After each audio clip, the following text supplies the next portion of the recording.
खूप समन्वयाने चाललाय। एका रक्ताची 4 माणसं घरामध्ये असतात, तिथे भांड्याला भांडं लागतं। इथे तर वेगवेगळ्या पार्श्वभूमीचं, अजितदादांची पार्श्वभूमी वेगळी, एकनाथ शिंदेची वेगळी, देवेंद्रजींची वेगळी, अशी वेगळ्या पार्श्वभूमीची माणसं जेव्हा एकत्र काम करतात त्यावेळेला खळखळ नाही झाली तर हलवून बघायला लागेल की जिवंत आहेत की गेले। खळखळ आहे याचा अर्थ ते जिवंत आहेत, खळखळ आहे त्याचा अर्थ ते आपली खळखळ व्यक्त करतात। व्यक्त नाही केली तर म्हणून आजारी पडतो, व्यक्त करायचं असतं। ओके, आता मला जरा संजय राऊतांवर बोलायचंय। संजय राऊत हे जे रोज शोध लावतात, देशाचे गृहमंत्री माननीय अमित शहा हे रायगडावर छत्रपती शिवाजी महाराजांच्या पुण्यतिथीनिमित्त समाधीचं दर्शन घ्यायला आले। त्या समाधीची पार्श्वभूमी अशी की ती समाधीचा जीर्णोद्धार केल्यानंतर 100 वर्षात पूर्ण होतो।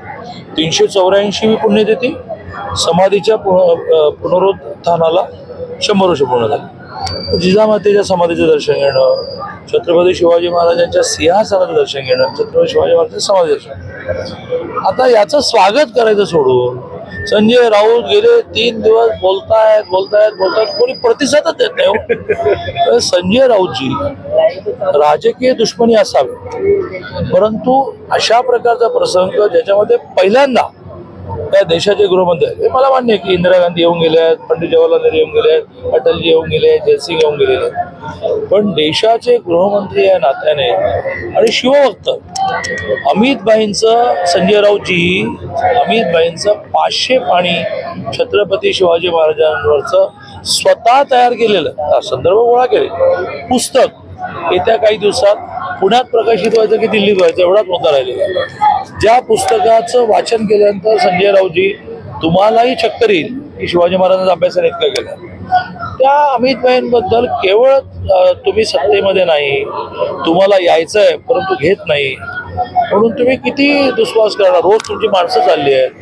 महानगरपालिकेच्या निवडणुका येईपर्यंत तुम्हाला लोकांना घरोघर जाऊन आग्रह करा, हे उभं राहा की रे, कारण तुमचे सगळे सेटिंग लोक चालले आणि त्याच्यावर लक्ष देण्याच्या ऐवजी आता पुण्यात तुमचं काय राहिलं, 5 माजी नगरसेवक आले बीजेपीकडे। मुंबईमध्ये सिटिंग 57 नगरसेवक एव्हाना एकनाथ शिंदेकडे गेले आउट ऑफ 92। काय राहिलं तुमच्याकडे?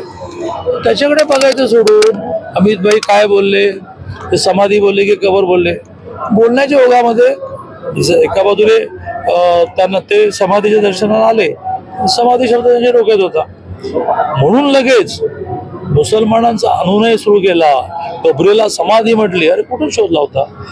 मला हे म्हणायला तुम्ही वेळ दिला त्याबद्दल तुमचं धन्यवाद। तुम्ही असं म्हणालात की एकशे पण घेत नाहीत, म्हणजे प्रयत्न केला जातो शिवसेनेला, म्हणजे भाजपमध्ये उद्धव ठाकरेंच्या शिवसेनेला तुम्ही असं आहे की शिवसेना मागे लागून देवेंद्रजी, एकनाथजी, अजित पवारांना आणि वरच्या नेतृत्वाला कन्व्हिन्स करून आली नाही। यायचं की नाही, घ्यायचं की नाही माझा विषय आहे, तर महानगरपालिकेला मुंबई सारख्या ठिकाणी उभं करायला माणसं मिळणार नाहीत। आता याचा अर्थ असा आहे का की ते मागे लागले तसं मी म्हणतोय? याचा अर्थ असा लागला आहे का की आम्ही नाही म्हणतोय तसं? मी आपलं प्रेडिक्शन दिलं की जर ते सत्तेवर आले नाही, गळती करत लांब सोडावं, कोल्हापूर पुणे माणसं नाही मिळणार, मुंबईत माणसं नाही मिळणार।